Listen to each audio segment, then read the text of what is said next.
Rundunar mayakan ruwan Najeriya ta lashi takwabin ci gaba da kakkaɓe ragowar 'yan ta'adda na ƙungiyar Boko Haram da ISWAP a kewayen tafkin Chadi.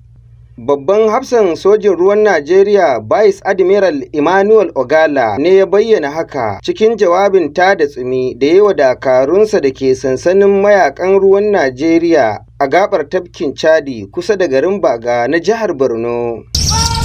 I'm happy that we did very well, and that is why the terrorists suffered greater casualties and losses, and we have taught them a lesson.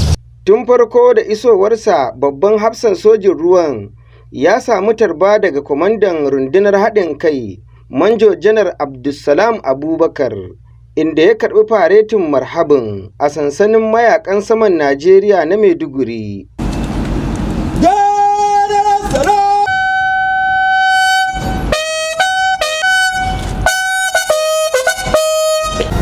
Vice Admiral Ogala ya yaba wa dakarunsa da ke filin daga saboda ƙoƙarin da suke, musamman ma daƙile hare-haren ta'addanci da suka yi a 'yan kwanakin nan. I can tell you that the armed forces of Nigeria, particularly the Operation Hadinkai here, is doing extremely very well, and that is the reason why most of the insecurity has been on the downward trend.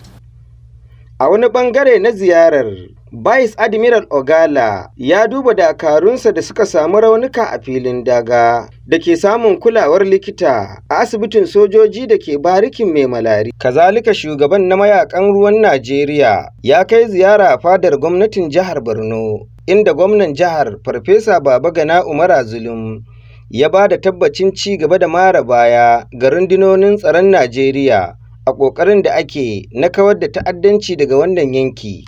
Babban hafsan sojin ruwan ya kuma umarci dakarunsa da su ci gaba da gudanar da aikinsu bisa ƙwarewa. Sabiu Malam, Quick Action TV daga gabar tafkin Chadi.